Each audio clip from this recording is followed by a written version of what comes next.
I'm the Philosophical Bachelor, and today I want to explain how I think meditation works. When we meditate, we empty our minds of sense perceptions and conceptual thoughts, which leaves us only with our essential being. In doing so, we are stripping ourselves down to our pure consciousness, a consciousness that is uncontaminated by the empirical world. Since there is then no multiplicity of things, but just pure consciousness, when we get to that state, we also have reached the state of the universal self. When all multiplicity vanishes, the principle that individuates between things is no longer operational, since there is nothing to differentiate, leaving us in the state of undifferentiated unity between all things. In this state, there are no boundaries separating things from one another. Hence, it is the absolute or the universal self. This is the state of enlightenment. It is the ideal. It is more difficult to achieve than it sounds.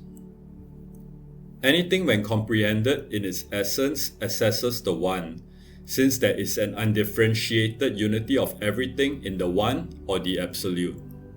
However, when we deal with an object, a subject-object relation is immediately set up in our consciousness, such that we cannot reach the thing in itself, since it will then always be mediated through our subjective consciousness. As we cannot escape our subjectivity in dealing with anything external, we can never penetrate to the essence of the object. However, when the object is ourself, the subject-object distinction can collapse. There is only the subject, or there is only the object. The first step then is emptying from our consciousness everything external. The second step is to suspend all thought which we are thinking, since in thinking thoughts, we are setting up a subject-object relation. When we think about our consciousness, the object is our consciousness, and the subject is also our consciousness, looking at its object, which is our consciousness. There immediately appears a distinction, even if the distinction is of the same thing effectively split into two, a subject and an object. Hence, to dissolve the subject-object relation of our consciousness in relation to our consciousness, we have to suspend all thought. All we are left with then is just pure being, completely unmediated through our consciousness. We will then be purely in the moment, unconscious of anything including ourselves, which the ancient Greeks calls ecstasis or ecstasy.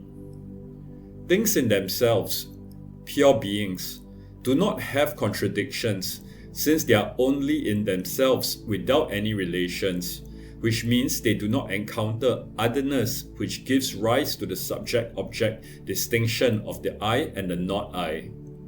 It is an individual, but this individual is part of the whole, the absolute, not as an anomaly in it, but in union in it. Hence, when we achieve complete suspension of external things through suspending our sense perception, and of internal things through suspending thought or cognition, we are left with our pure being, which has no contradictions and is united with the whole. In this way, we can access the absolute, since in just this state of pure being, we are resting in the absolute. This experience is variously called enlightenment or illumination, but it is indescribable while one is having the experience, because to describe is to use language to represent, which involves cognition, which means the arising of the subject-object distinction, which is a separation and not a union. After their experience, those who have had such an experience may be able to describe it, which is how the rest of us can come to know about the state of enlightenment. Thank you for listening to the Philosophical Bachelor.